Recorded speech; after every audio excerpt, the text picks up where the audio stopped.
ഉസ്താദെ, മാതാപിതാക്കൾ മരിച്ചിട്ട് വർഷം തികയുമ്പോൾ മുസ്ലിയാക്കന്മാരെ കൂട്ടി ദുആ ചെയ്യുന്നതിൻ്റെ അഭിപ്രായം എന്താണ്?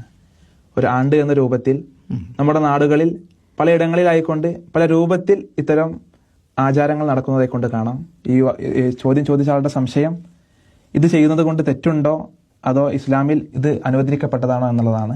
എന്താണ് ഇതിനോട് പ്രതികരിക്കാനുള്ളത്? സഹോദരങ്ങളെ, ഈ മരണപ്പെട്ടവരുടെ ആണ്ട് കഴിക്കുക എന്നുള്ളത് ശുദ്ധമായ ബിദ്അത്താണ്. ഇസ്ലാമിൽ അങ്ങനെയൊന്നുമില്ല.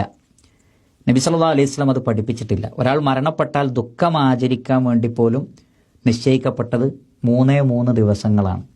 അത് കഴിഞ്ഞാൽ പിന്നെ നമ്മുടെ സാധാരണ ജീവിതത്തിലേക്ക് നമ്മൾ പോവണം എന്നുള്ളതാണ്.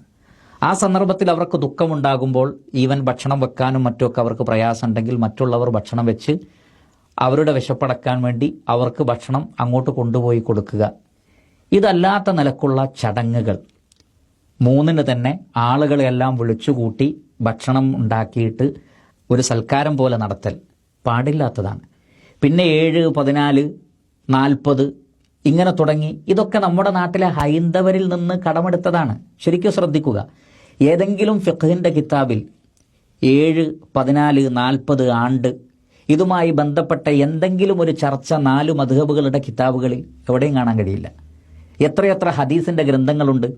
ഏതെങ്കിലും ഒരു ഹദീസിന്റെ ഗ്രന്ഥങ്ങളിൽ ഒരു ഹെഡിങ് 40 കഴിക്കുന്നതിനെക്കുറിച്ച്, ആണ്ട് കഴിക്കുന്നതിനെക്കുറിച്ച് എവിടെയും കാണാൻ കഴിയില്ല.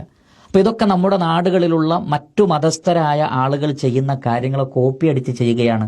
ഇസ്ലാമിൽ അതിന് യാതൊരു പ്രാമാണികതയുമില്ല. ഖുർആനിലോ ഹദീസിലോ സഹാബത്തിന്റെ പ്രവർത്തനങ്ങളിലോ നമുക്കത് കാണാൻ കഴിയില്ല. അതുകൊണ്ട് അത്തരത്തിലുള്ള ഏർപ്പാടുകൾ ഉപേക്ഷിക്കുക.